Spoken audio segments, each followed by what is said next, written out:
Hi, everyone. Hi, James. Thanks a million for having me today.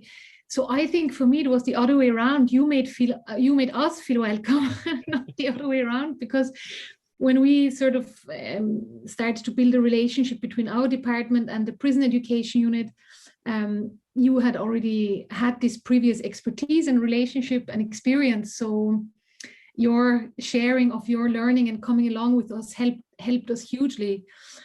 And I think I'm happy now that we're sort of working side by side, and we'll continue to do so. I guess what happened with, or maybe I was just gonna sort of share a few general reflections on everything that has been said before, because I just think it's just the things that resonate with our experience from running the Inside Out project in Cork Prison. Unfortunately, only for one semester. It was we took a break then because of Corona, but are hoping to go back, all going well, this January. And just to maybe say, Inside Out, very much like the program that James had designed, works on principles of emancipatory pedagogy, collaborative learning, creative learning, with maybe the slight difference that we bring outside students. So in our case, these are BA criminology students, 2nd and 3rd years, into the prison to learn for 12 weeks, so over the duration of the whole module with incarcerated students. And why that's important for us from a sociological and criminological perspective is because very often, and you have said that, and that's one point of overlap, is that we know that prisoners are very often the most marginalized persons even before they enter prison, and through the nature of incarceration, they're excluded even more from our midst, right? And they lose their voice if they had one before to start with. So I guess that's a big overlap between our two approaches to sort of emancipatory prison education, that we're looking for ways how to sort of make visible the thinking and the voices of incarcerated persons. But again, from a chronological perspective, in a way that doesn't colonize, that doesn't try to extract knowledge, extract research from places, of confinement, but rather tries to collaboratively create knowledge together. And one thing that just came to my mind today is a quote from an recent article from Fergus McNeill, who's a Scottish criminologist who has developed this idea that we call it mutual reintegration.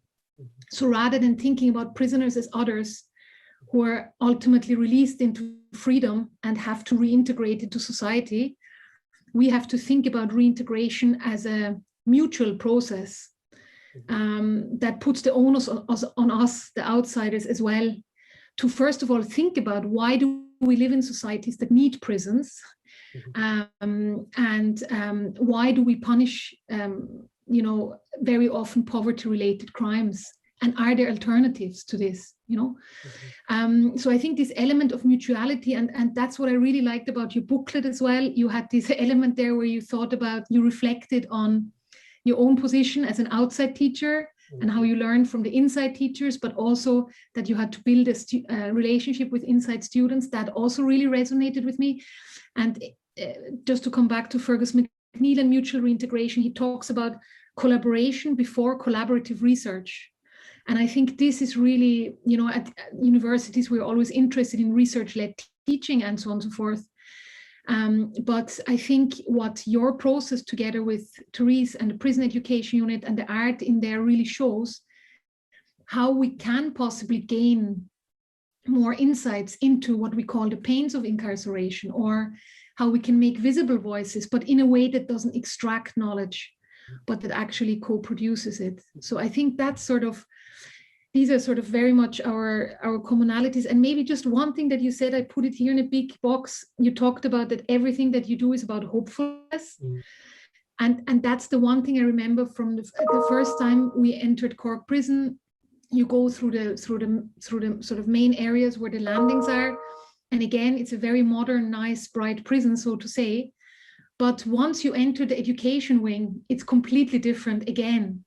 It is it is, you nearly forget that you're in a prison. I went home and told my kids, I said, the education wing in Cork Prison looks like your school. And they said, oh, really? Is it that nice? I said, yeah, it's that nice. And they go to a really nice school.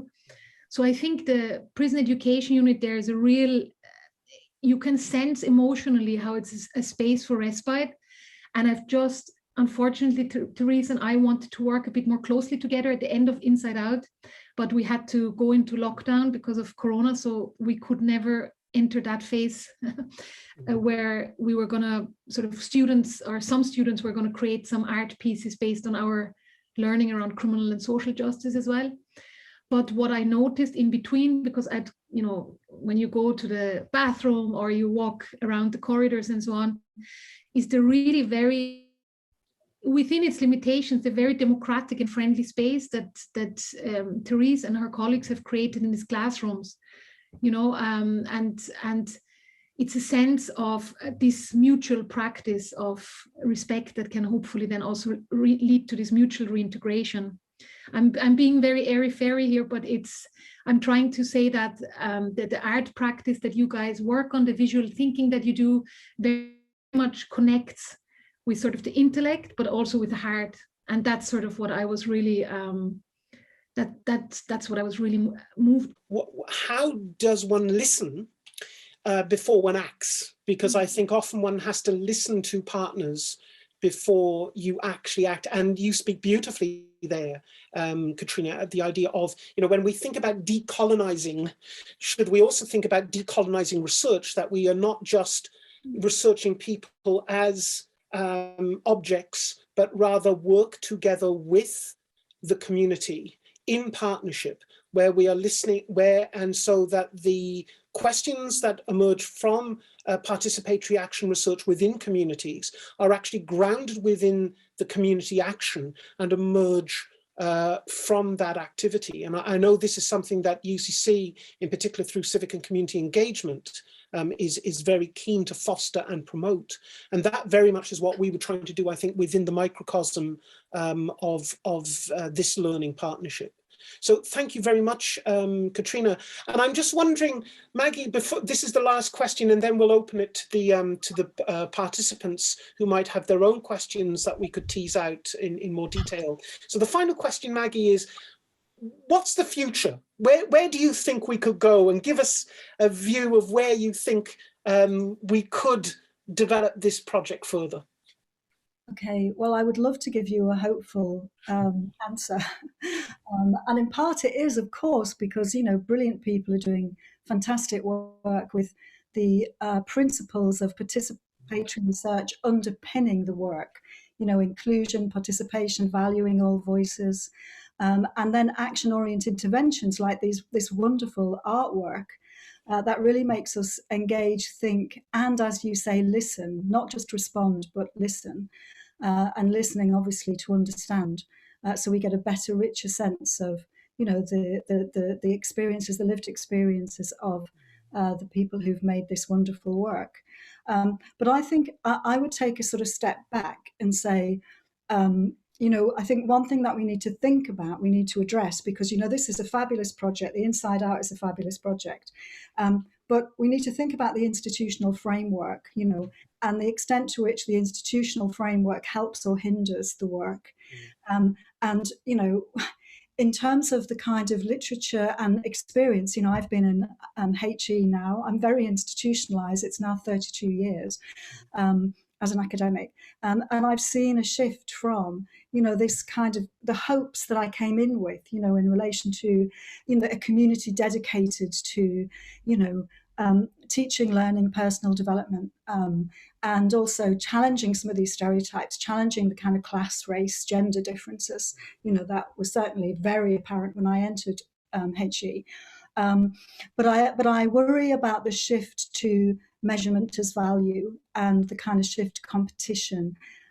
So, a focus on income generation, competition, measuring everything, as though that makes for a decent, good, strong institution. So I think we have to sort of think about the institutional framework and the kind of values that underpin that.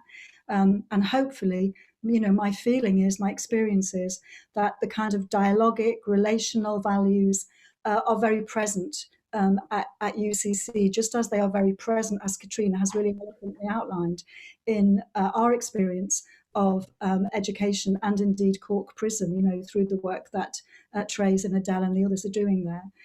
So I think, coming back to Illich, creativity and imagination is the lifeblood of society, but also the tools for engagement and the attitudes and principles and values we bring to those tools need to be constantly reflected on, so that we're moving in the right direction, towards a social justice, a better horizon, and we don't get kind of I can't think of the word at the moment, but by the ideas, the kind of ideas about technology and the kind of focus on, I guess, a kind of a technological, more extractive, instrumental way of doing, being and seeing.